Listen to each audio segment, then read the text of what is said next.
Hi, everyone. Thank you for joining us today. We're really excited to have you here and to talk about grazing in AgriWebb, what we've been doing and what we have coming. So thanks very much for taking the time today on Friday to join us. Can see the numbers jumping up here. Lots of people coming on, actually. So while we wait, I'll do a little bit of an intro. And we've got myself, I'm Stacey, and Tom Legg from the product team at AgriWebb. We've been working really closely with David, Chief Delivery Officer from RCS and RCS in general, on some of our new grazing functionality as we get feedback from all of our customers. We work closely with other people in the industry to look at what we're doing. So really excited to have David here today to join us and talk a bit about RCS. And Dom, oh, sorry, Dave. Yeah, no, thanks, Stacey. Thanks for inviting us. Great to be involved. And we've got Dom here too from RCS. So yeah, really excited to have everyone. Just while we wait and give people a couple more minutes to join, we might pop a couple of polls up. We're interested just to learn a little bit more around what people joining today are doing in terms of their grazing. So if you have a couple of minutes, just pop the answers in. We'll run 3 or 4 of these before we start, just so we can, give some examples throughout this webinar that are relevant to people here. So average number of paddocks you'd have in a rotation. Most people are saying 15 plus at the moment. We'll keep that open for probably another 30 seconds. So keep popping those answers in.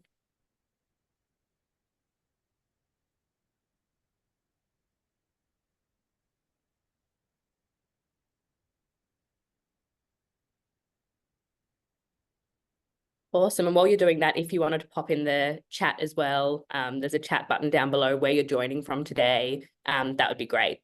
Just your name, region you're joining from, so we can kind of see who we've got here as well. Okay, awesome. So majority of people just are saying 15 plus.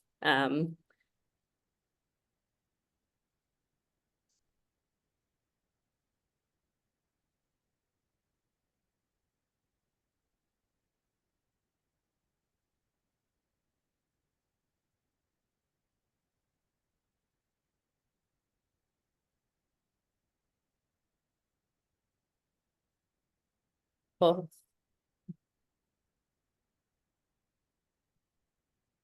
Okay, cool. So that's really interesting. Thanks for answering that question. We might pop up the next poll, just give it a couple of more minutes and then we're going to kick off just to let people join. So next one is average number of rotations running at one time on your property. Hi, everyone. A real variety of people joining here from Tassie, Queensland, New Zealand, King Island, all over Sydney, New South Wales, Yass, WA, pretty much everywhere. It's a great mix. A few familiar names coming through. There is. Across the ditch too. That's great. Okay, most people this time are saying around 5 rotations. Lots of people 5 to 10. We'll close that one off now, and then we'll have one more left. Oh, Darwin, very good. Hi, Amanda. Okay, cool. This might be our last one for now. What is the average duration of your rotations?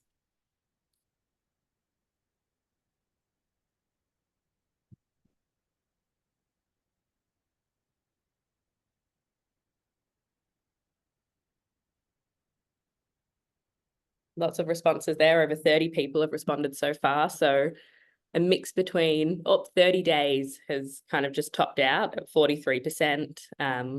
We've got 34% of people saying 14 days or less, then 23% saying 3 months. No one longer than 3 months at this stage. Okay, awesome. Well, we've got a fair few people on now. So I think we might kick off. Thank you for answering those questions. Great to learn a little bit more about what people are doing and how they're managing their grazing, so we can make this super relevant to everyone. I'll close that off now. Amazing. So we're going to talk about grazing in AgriWebb today. The few things that we're going to run through. Firstly, we're going to go through our current grazing capabilities. So I know we have mostly existing customers on today, but we do have some people that I know are looking at AgriWebb and might be interested in potentially joining us. So we won't spend too much time on this, but we'll go through our current grazing capabilities, most of which are available on our performance plan only. So if you're joining and you're on, an essentials or a compliance plan, this might be interesting to you as well, if you've wondered kind of what those additional grazing features are. Then Tom is going to take us through what is coming soon. So kind of the key part of this webinar is we're excited to start sharing with everyone our grazing planning add-on that we'll be launching probably July this year. That's the plan at the moment. So Tom's going to take you through that, what we've been doing, what's going to be included. So people start to get a feel for it, can ask any questions and, start to understand what we're working on there. David's going to take you through an overview of RCS. Like I said, we've been working closely with RCS to understand how lots of producers in Australia are managing their grazing at the moment. And just to give you an overview there. And then Tom will round us out by talking about some of our future plans. We're assuming we might get some questions about, are you thinking about this? Are you thinking about that? So we'll take you through some of the things we're thinking about based on the feedback we've had so far. We've been working with lots of our existing customers on this grazing planning add-on we've been building, getting feedback along the way and, showing them designs, getting feedback. So yeah, we're really excited to share this with you. So firstly, kind of what AgriWebb looks like today. Essentially, when we think about our grazing tools we have today, we think about planning, managing, and analysing.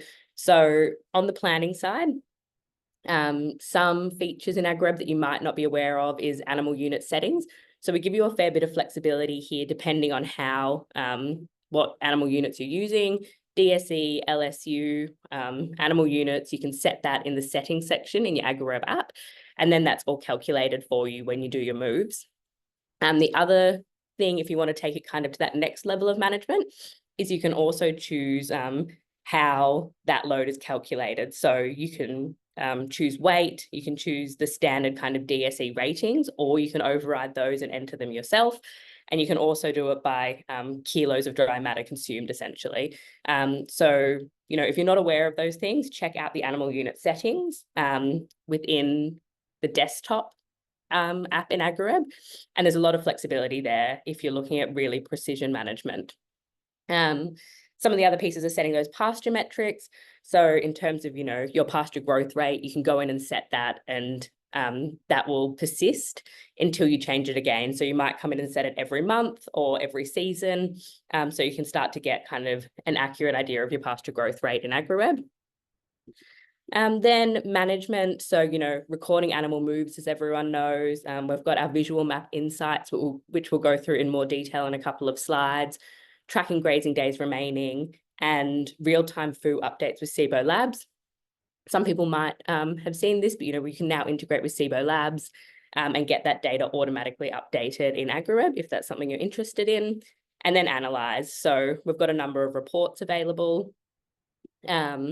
You can review all your movements, then some more kind of performance reports, paddock grazing loads, paddock grazing intensities, stock load by month. So that's kind of where we're sitting today as an overview, and I'll walk through some of kind of the more popular features just in a bit more detail to give you guys a bit of insight there. As well, while we're going through this, if you have any questions, please feel free to pop them in the chat and we'll answer them either as we go or at the end of the session. So any questions that come up, just pop them in the chat comment section at the bottom of the screen. So firstly, recording movements on the web or mobile app for longer term customers. You may be thinking you can't do that on the web. That was released a couple of months ago as an update. So now you can do your movements on the web or the mobile app, whatever suits you. Then, we've got kind of your paddock information, which is available on the web app or the mobile app. So your stocking load, your stocking rate, days grazed, days remaining, that top right-hand section with the SIBO logo, that's available if you have the SIBO integration that brings in your standing dry matter, which is used to calculate your available feed on offer. And then underneath that SIBO section, they're essentially all your paddock records. So you've got your feed on offer, your growth rate, your target residuals, which is all used to calculate your available feed on offer. So that's all available on the web or the mobile app. Then we've got some of our paddock reports. So kind of the DSE load by paddock lets you dig deeper into the numbers with the grazing reports, shows you what's happened in each paddock based on your stock movements. This is where it's important to make sure your stocking units are kept up to date, as this will impact all your numbers. This particular view, if you see the kind of orange area highlighted up the top, is looking at stocking rate per hectare per paddock over the selected time period in that top right-hand corner. But we also have some different views there with rainfall and other kind of things included. Then we can look at the paddock grazing intensity. So this is looking at how many days each paddock was grazed for in the time period you select again, and your total DDHs in the time period. Again, the units will be determined by your farm settings. So if you're talking LSUs or any other unit, this will be reflected appropriately. Then if we talk about the map insights, so the map, everyone would be familiar with the blue button up the top there that we have highlighted here, can show you some different views of your map. So this view here is showing grazing days remaining. If we move on, then feed on offer. This can be manual if you're entering your feed on offer manually, or come in automatically via SIBO Labs, where they'll give us obviously the total standing dry matter, and we use your other records that you've entered to calculate that feed on offer. Can also see that kind of map insight view by stocking rate, LSUs per hectare, and then days empty, which is a good one, and then days since grazed. So that's kind of what is available in AgriWebb today and kind of where we've gotten to today in terms of our grazing features. We have had a lot of feedback from customers on, you know, us wanting to take it to the next level, and we're getting feedback every week from multiple customers asking, you know, for what other features we have. So you can see this is kind of an example of the feedback as it comes through to us. We go through every single comment. If it comes through to the support team, through our feedback portal, in emails, everything comes through to kind of a portal, and we review every single comment. And kind of the key feedback when we kind of review and consolidate it all that we've been getting from customers about grazing and what they want to see is AgriWebb is really great for recording livestock movements, and it's really good how we do all those calculations behind the scenes for you based on your load essentially. But there's no ability to plan grazers and do feed budgeting. So a lot of those comments that were up on the screen for a while there, you know, I want to be able to do, you know, plan my rotations. I want a grazing planner. I want to a grazing chart report, all of those pieces within AgriWebb that people are either, you know, collating manually at the moment or using other tools for. And the other kind of key piece of feedback that we get is we lack support for different grazing management styles and programs. So, you know, rotations, cell and adaptive grazing. So these are all things we've been looking at. The problems this causes people is they're using multiple tools that don't talk to each other. So, you know, software for animal management, software for grazing, spreadsheets, paper grazing charts. Lots of people tell us that they have, you know, a big grazing chart up on a whiteboard, notebooks, but they're hard to keep up to date and hard to manage all of these different tools, particularly when they're not talking to each other. And tools don't adapt as plans change. So obviously you make a plan with the best intentions, but we don't always stick to the exact plan. So how can that be more flexible, and how can it be easier to update that when plans do change? So kind of our goals when we started to look at this, and when we said this is going to be a key priority for us for 2024, we want to start delivering some of these grazing features that people have been asking us for. We started thinking about, you know, how can we better help producers better manage their grass? How can we be that single end-to-end software solution for livestock producers who graze? And how can we remove the need to use multiple tools or paper tools that don't talk to each other? So that's kind of what we have been working on. So thank you for everyone that has provided feedback and has sent in messages, because we do read every single one and listen to them. And we've been working really hard over the last 6 months on this new grazing planning add-on. So I'll hand over to Tom now, who's been leading that project on our side, to talk you through what's coming and what we've been working on. Yeah, thanks, Grace. Stacey? Sorry, just hang on mute there. So as Stacey was mentioning, we've now kicked off and actually sort of 3/4 of the way through delivering V1 of the grazing planning tools. So when we're talking about the grazing sort of planning tools, we're talking primarily around the rotational planner as well as a grazing chart. And I'll dig into both of these in a bit more detail. But really, we're looking at how do we actually plan grazers.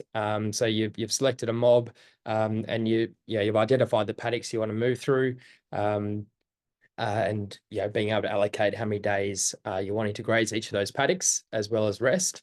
And then at the grazing chart side of things, we're really looking at how do we look at actuals? And so this is looking backwards and actually starting to understand, okay, how did each paddock perform? And how did I graze each of those paddocks? So I'll jump into the rotational planner here. And I'll mention this is really the starting point of a much bigger project. So really this is just around the sort of the foundations of being able to develop a plan. And then over time, we'll then keep layering more and more sort of tools and insights into this plan. So the grazing planner itself, so where we've sort of built this in is into the farm map here. We can go in and add a rotation. We can name that rotation. We can put a start date, the target sort of rotation length, and this will make a bit more sense on the next slide, and also a default rest period. So if you just sort of have a standard rest period that you want to apply to all paddocks, you can enter this default rest period, or you can individually apply different rest periods to each paddock. We can here select the mobs if they exist currently, or if they don't actually exist just yet. So say if you're looking at trading, buying in trade steers, but they're not yet on farm, we can leave the animals unselected and sort of assign them to the plan at a later date. So here we've kicked off the plan. We can see the purple line across the top here underneath February, March, April. This represents that 90-day target that you're trying to fill, or 60 days, sorry, I think it was in this one. And here we can add the first paddock. So it's just a drop down. We search for the paddock. We select the paddock. We then enter in the number of days we wish to graze this particular paddock and the number of days that we want to rest it. We then select the next paddock and so on and so on. And as you can see, the green represents the actual graze and the grey represents the rest period. Now, what you'll see here in black long, there's a blue graze here, as well as a rest period.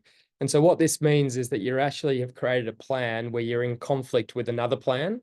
So if I was to hover over this particular blue one, it might say, oh, this is your steer rotation.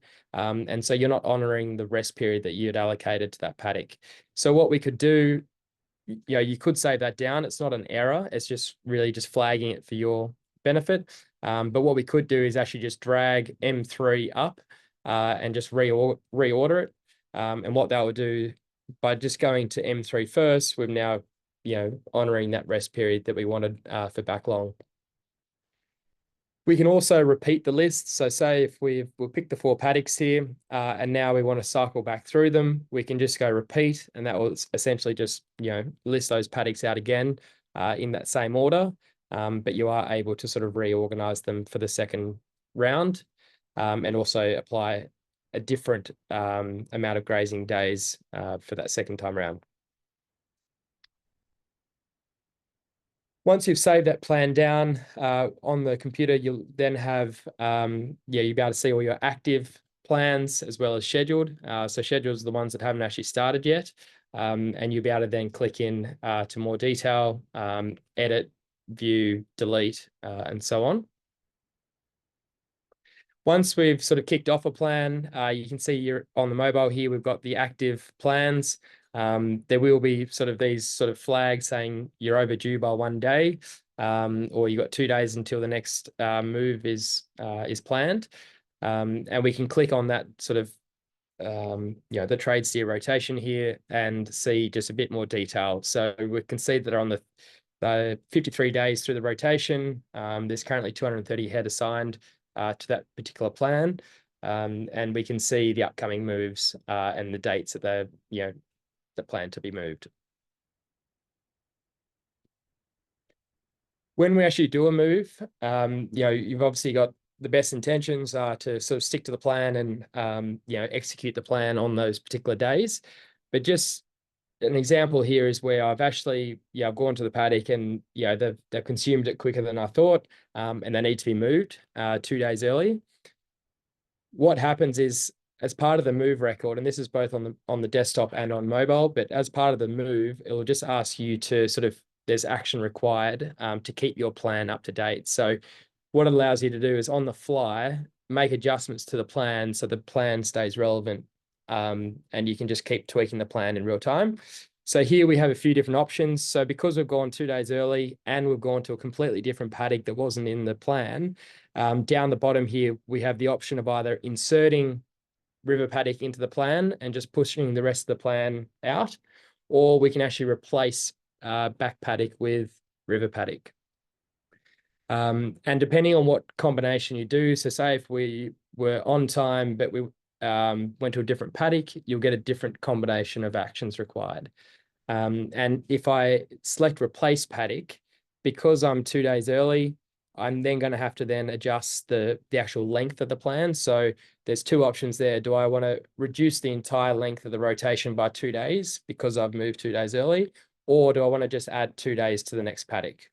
So there's a few different options there for you to be able to sort of keep the plan, up to date and relevant, rather than it just being, well, you've gone off plan, too bad. And there's another little section here in the middle, and I won't go into too much details here, but because in AgriWebb you can split mobs, you can create sales, you can merge mobs. There could be potential scenarios where you've got, say, 250 animals assigned to a plan, but you want to split 50 off for sale, or, maybe they're, for whatever reason. And so part of that split, you might want to actually unassign them from the plan. So what this enables you to do is just go, okay, well, I want to unassign those 50 animals, which then just removes them from the plan, and the mob that was left behind can continue on as per the plan. So there's a few different options there. Jumping across the grazing chart. So this is really just looking at historical records. So for every graze that you've done, whether it was on a plan or not on a plan, so obviously you can still create all your movements without having a plan attached to them. But this is just a way to sort of get that holistic view of what's happened for a particular date range. So just like any of our other reports, you can customize the columns, and there's a whole suite of columns that are turned off currently, but you can turn them off and on depending on what you're looking for. And obviously you can select the date range that you're looking at. And if you hover over one of those particular grazes, you can just sort of get a bit more information on, what that graze was. This is looking at a 12-month view. So, we've changed the date range to 12 months. So it just allows you to sort of really drill it into quite a granular level, or sort of zoom out to, a whole year or even longer. We could also pull in the rainfall data down the bottom, so you can see what days you actually received the rain and the total for the month. And then below that, you'll also get your rolling 12-month average, just so you can sort of see, in line with, what actually happened in terms of rainfall. So as part of this grazing, add-on, this new add-on will be available for compliance and performance plans as a paid add-on. We're tentative with the launch date, but we are sort of hoping to release this in July. And we do have a survey at the end of this webinar where we would love to get your feedback and insight on pricing. Obviously, your feedback is important to us, and so we want to make sure that we are pricing this accordingly and fairly. And so we'd love your insight on that at the end. I might hand over to David now from RCS, And while we're sort of transitioning over here, we'll launch another poll as well. And this is really around, the size of operations that you're sort of, the scale of your operation, just so we can sort of get an idea of, who's interested in grazing tools. It'd be great just to sort of have a bit of an understanding there.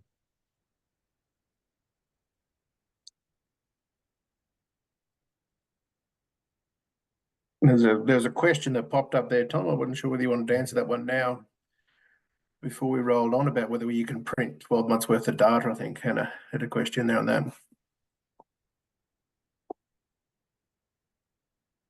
I've got a few comments coming through. There's one around printing the 12-month view. Yes, that is part of the plan, is that you can export or print all of our reports. So that will remain true for this. So you'll be able to select the date range to whatever period you like, and hopefully we'll be able to print that in a way that's formatted for A4.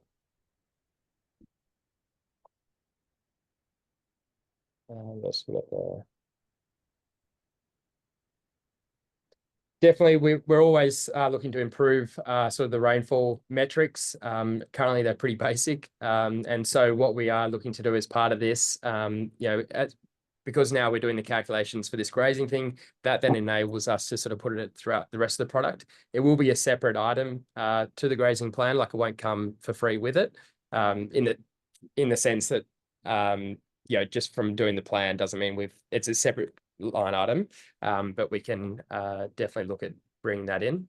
Won't be an additional cost though. Won't be additional cost. Yeah. Sorry. Yeah, it's just like it's an additional piece of work, I guess. Cool. Right, David, I'll hand over to you. Right. Thanks, Tom. Thanks, everyone. Good to see some familiar names in the list there. Can't hear that, David. Oh no, because we're on mute. How's that? That coming through? Got you there now. Beauty. Buying up. Thanks, Tom. Thanks for including us. Good to see some familiar names on the list of people there from around Australia there. So my role, I'm Chief of Delivery with RCS, so I deliver the Grazing for Profit School and facilitate our Executive Link program and other short courses, and also in between spend a bit of time out one-on-one working with people. I'm actually out on a station in central Queensland at the moment doing a fly around of a number of different stations, looking at everything from grazing data to financials and doing budgets and reviews looking forward. And I've got Dom who works with me. So I'm based up in Queensland. Dom's based down in Victoria. A bit of an overview, if we can go to that next one, please, Stacey, of what we do and what we offer. And so there's 3 different key aspects to the RCS pathway. The first one is about knowledge and the foundation product, which I know a lot of people in the group have done and a lot of people have seen, is the Grazing for Profit or Farming and Grazing for Profit School, which is where we do a deep dive into the 4 pillars that involve any agribusiness, being how we manage and get the best out of our financials, how we work with and get the best out of our people, how we optimise our production, and how we optimise and work with our land and our ecological health. And I'll talk a little bit more about the school momentarily. The 3 little courses that you can see in the bottom left there, the Grazing Clinic, Business Fundamentals and Cropping, they do a deep dive into each of those areas. And so there's grazing clinics operating online at the moment and coming up face-to-face. And I'm heading down to Brisbane in a couple of weeks to do our deep dive on our short business course, which really digs into getting to know what makes your business tick and where to focus to improve that overall profitability. We offer a lot of advice and coaching. As I mentioned, I'm out on farm at the moment doing one-on-one work with people, and we have our Next Steps coaching program as well.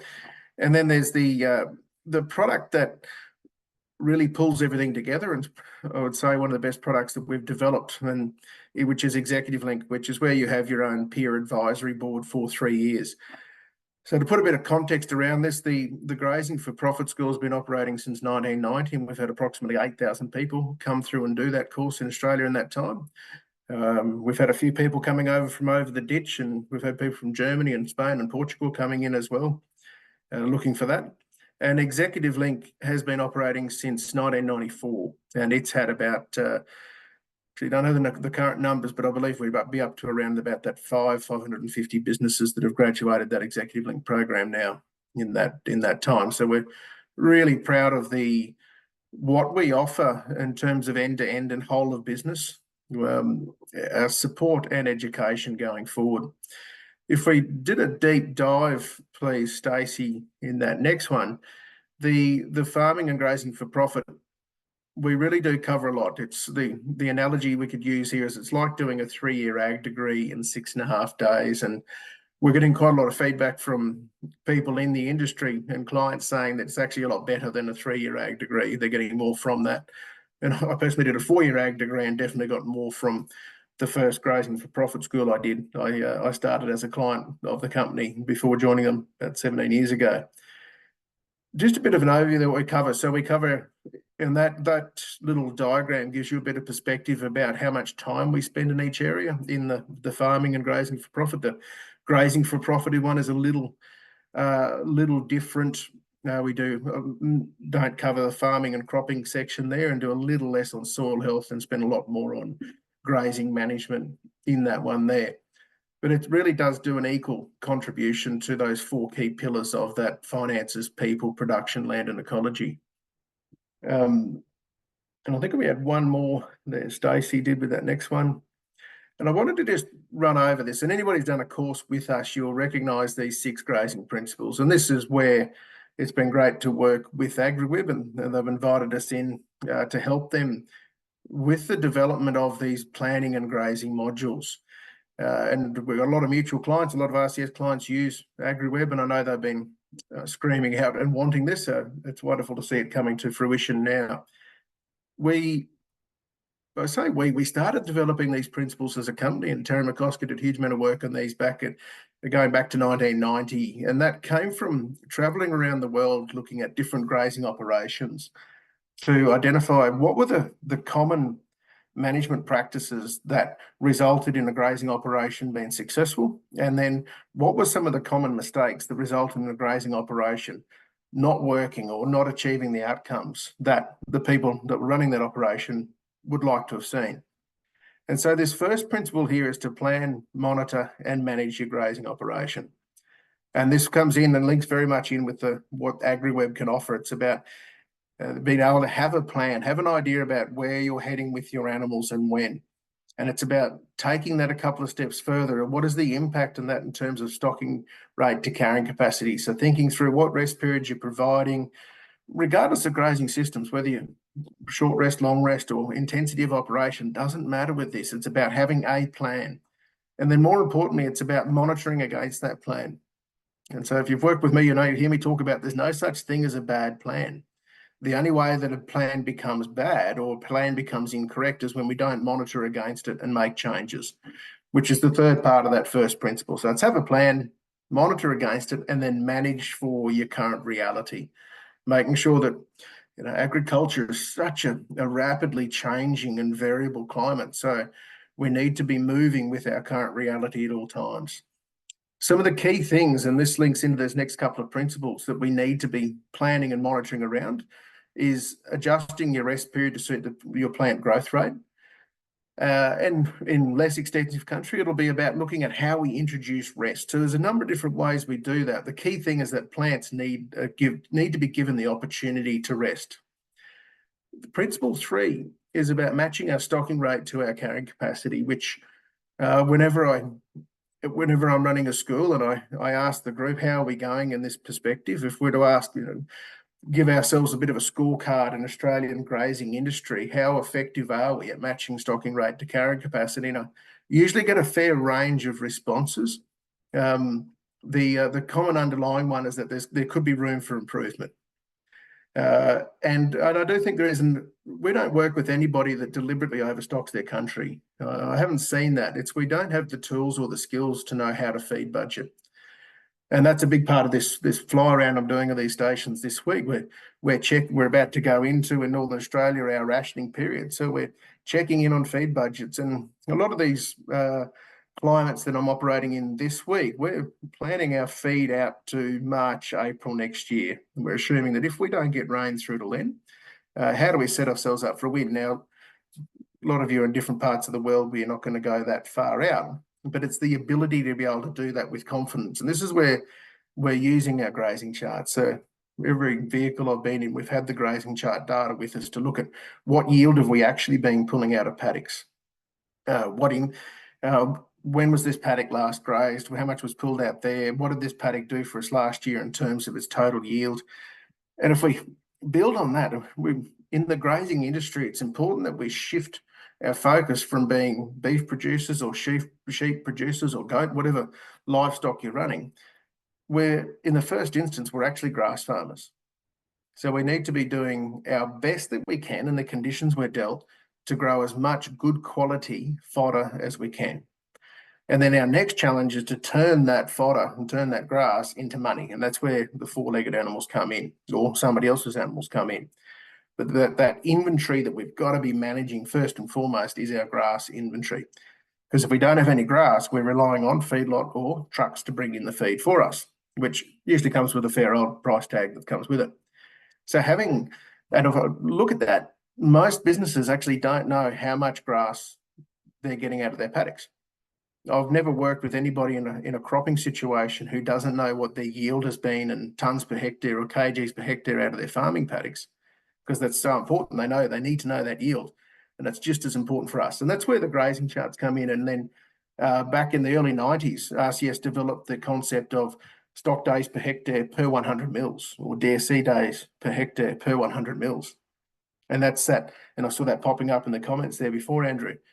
The ability to look at the relationship between your stocking rate and your actual rainfall on that rolling 12-month basis. And so these are the tools that I'm using with clients here this week.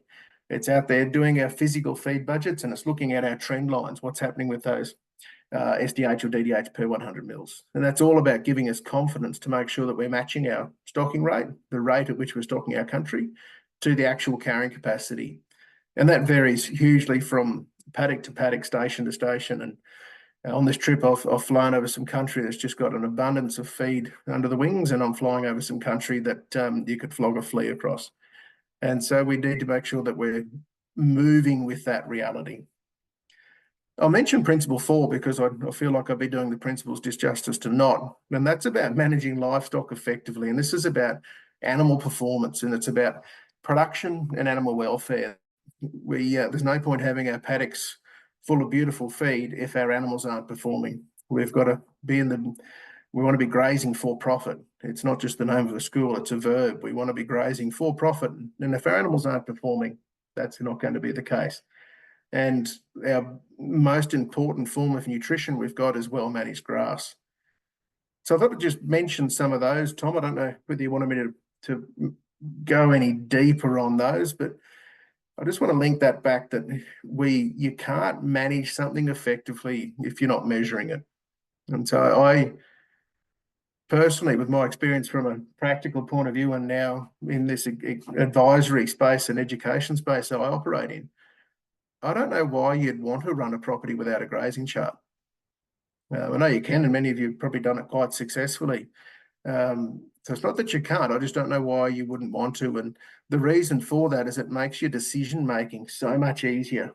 It gives you the ability to increase the amount of control you've got, which allows you to make better decisions in advance and being proactive, and gives you more information. And I'll give one example and I'll hand back to you, Tom. We were using the grazing charts on this station I'm on this morning. Look, we've got one paddock there that we're looking at a couple of treatment options for. And so we've got the budgets in, we've worked out what the costs are going to be to do those treatments. And then we're going back and looking at the grazing chart data, combining that with our gross margin data from our enterprises, what our gross margin per LSU is, and then we can put a value on the grass. So with a really high degree of confidence, we're calculating what return on investment we would get from those two different treatment options. And one of them, the numbers just don't stack up. And yet it might stack up in other businesses and other scenarios. However, in this one here, it's just not the right tool. And it's really powerful for this team I'm working with this week to be able to put those numbers around it and to be able to budget with confidence that we're doing things that are going to be profitable. And we can't do that without data. Tom, I'll hand back to you. Amazing. Thanks, David. Has anyone got any questions for David while we've got him in the hot seat? If you do, please just put them through into the channel. There's a really nice comment there from Deb, who's gone through the RCS course, which is amazing to see. And she's happy to chat with anyone who wants to know more, which is really nice. Thanks, Deb. Deb, good to have you online.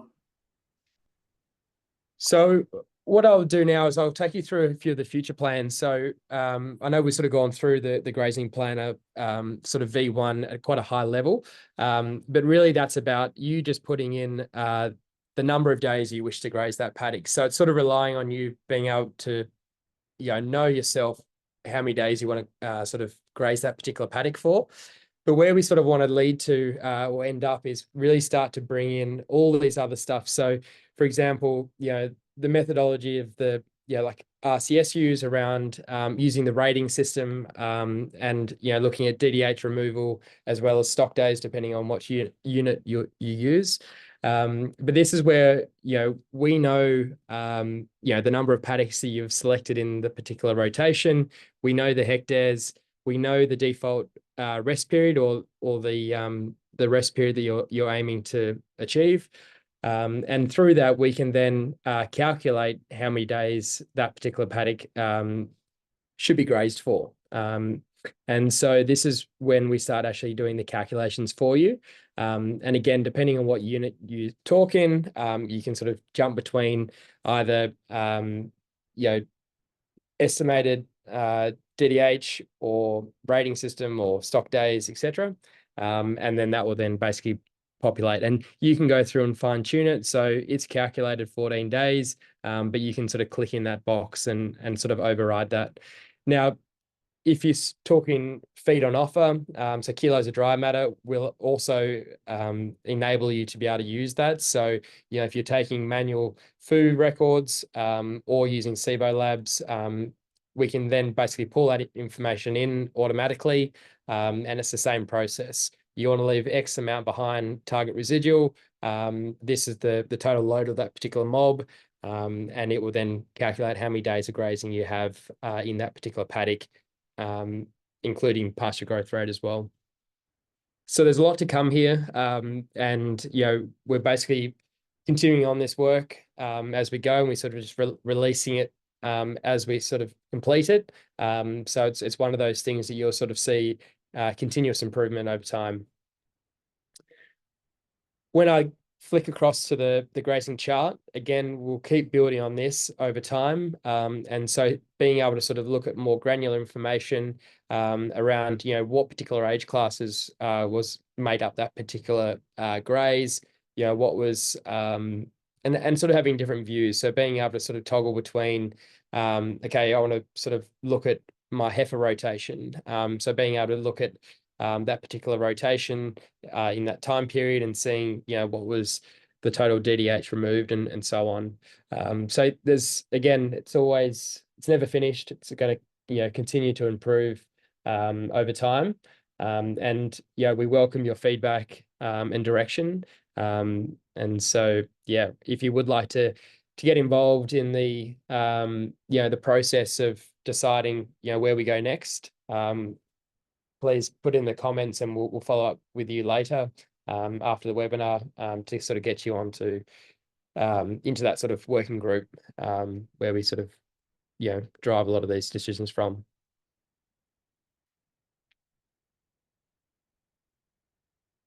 The other sort of view here is the sort of future looking grazing chart. So obviously you got your actuals. Imagine this line in end of May is today.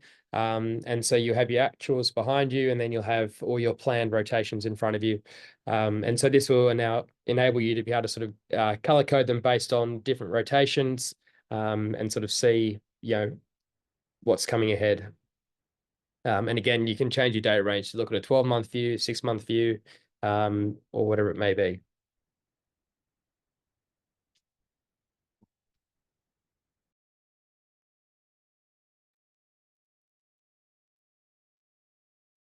Thanks, Tom. I'll just take over for the end here. So thanks so much, Tom, for taking us through that. Thanks, David. So valuable. And thanks everyone for sticking out for, the full 50 minutes almost so far. Just a bit of a round out. So that grazing planning add-on is coming soon. There'll be an email going out after this webinar with a note to click on a link and join the waitlist. Everyone on the waitlist will get early access. So we'll be essentially letting you, be the first to try this. And there's also going to be, as Tom mentioned, a survey, which will be anonymous, that we send in the email. So we won't know, who is answering, but around pricing for this add-on. So we really want to make sure that's priced correctly, and we want your feedback. So please, it only takes 5 minutes. If you have the chance to fill that out, would really appreciate it. Again, that grazing planning add-on is just that first piece that Tom went through. The last kind of pieces he went through, we definitely want to do, but they just won't be included in the July release that we're planning. They're going to be things like you said, we'll collect everyone's feedback, we'll see what methodologies people are using, and then we'll make decisions about what comes next. And again, if you want to learn more about education and support from RCS, here's the links and phone numbers below. We've got a couple of more questions here, so let me just work through this. Will this work with individual stock management or just mobs? This will work across both programs. So if you use individuals or mobs, that will work exactly the same for both sets of customers. No changes there. Awesome. Got a few people that have just said they want to join the feedback group. So we'll be reaching out to all of you guys. Cost has been mentioned during this webinar. Do we anticipate that this add-on will come at additional cost to all subscription plans? At the moment, yes, that is the plan. We're not looking at a huge number or anything like that, but we really do just want to get people's feedback and see what they're thinking. Again, be honest in that survey and let us know your thoughts, because that's how we kind of make these decisions. We've got one question for RCS here. David, if you don't mind, how adaptable is the Grazing for Profit course to different types of operations? Is it equally suited to small scale or large scale? And can the course be customised to address a specific challenge that an individual might be having? Yeah. Thanks for the question there. We've spent a very long time and a lot of work developing the principles behind management. So we've got a set of principles for everything from managing reproduction and nutrition, ruminant nutrition, through to time management, soil health, grazing management, as we looked at before. Because we take a principle-based approach to everything that we do, the principles, we know they work, and what is different is how you apply them to your own circumstances. And that's different from that changes within a property, we find, which is there's no such thing as a recipe. There's no one way to do things. That's quite dangerous. With that principle, how you implement those principles will change within a property, let alone between businesses and separate businesses. So if you understand the principles, you can apply that to any circumstance. We've had everything from people who are looking to get into agriculture through to people in their 70s and 80s who have lived and breathed it their whole life. We've offered a money back guarantee through that and haven't had to enact that. And everyone has got that value from that. And depending on where the course is run, we do tailor the examples and tailor the scenarios that we use to suit that location. If I'm doing one in Northern Australia, obviously that's very different to how we would do one in Southern Australia. And the specific questions, there's plenty of opportunities during the course to be able to ask your specific questions of the people in your group, of the people in the whole course, and of the presenter. And so there's plenty of opportunities for that. Thanks, David. And I think this one is for you as well. I'm not sure if you'll have all of this information on hand, but Kylie has asked, how much do the courses cost? Or is that better to follow up separately? That's better to follow up separately. I, off the top of my I think if you registered last minute a single person to do a grazing for profit, it's around that 5,500 to 6,000. I know there has been a price structure discussion whilst I've been on the road, and I haven't caught up on emails there. Dom, do you know the answer to that? The best talk to the ladies in the office though, and if you register early, there's early bird and multiple people, and if you've done the course before, there's repeat pricing as well. But Dom, do you have more information on? I don't have the current pricing, David, but I just encourage everyone to reach out directly to me and or the phone number and talk to someone in the office. We'd love to have a talk. Just have a chat. Awesome. Short courses are obviously priced differently. Awesome. We've had one other question about what sort of feedback did the working group give? We've talked to lots of different types of producers there and lots of different feedback. Some of the initial feedback that we got was that it was really simple and straightforward to use. We've been taking people through prototypes to get feedback on all the different steps, and they really liked that. Another bit of feedback from a fairly large producer was that he really thought this was going to save him a lot of time managing conflicts when doing his grazing planning. He was saying that, you know, at the moment that takes up almost the most of his time when he's doing his plans, trying to kind of manage conflicts of rest periods or other rotations, and then double checking everything, withholding periods, everything like that. So this was going to really save him a huge amount of time, and he was really excited about that. Tom, I don't know if you have anything else to add there, but yeah, lots of varied feedback, but there are a few things that come to mind off the top of my head. We'll give it another couple of minutes. If anyone has any questions, pop them in, but we will start wrapping up. Thank you so much for your time today. We really, really appreciate it. You know, any feedback, like we said earlier in the presentation, please send it through if you're interested in seeing certain things. If there was anything that you were hoping to see today that was missing, you can send a message through to our support team, or you can create a message on our feedback portal, you know, by clicking the support section in the app and the little modal pops up. We really do read every single bit of feedback we get and consider it really closely. So yeah, you know, we can't make this amazing without feedback from all of you. So please, yeah, keep sending it through. Everyone that's commented in the chat that would like to join the working groups, we'll reach out to you and definitely get you on board there. We can't wait to talk to you more and get your feedback. But yeah, if there's no other questions, we'll close off in 1 minute. But thanks again. Thanks, David. Thanks, Tom. Thanks, Dom. And thanks, everyone, from joining. Thanks, Stacey.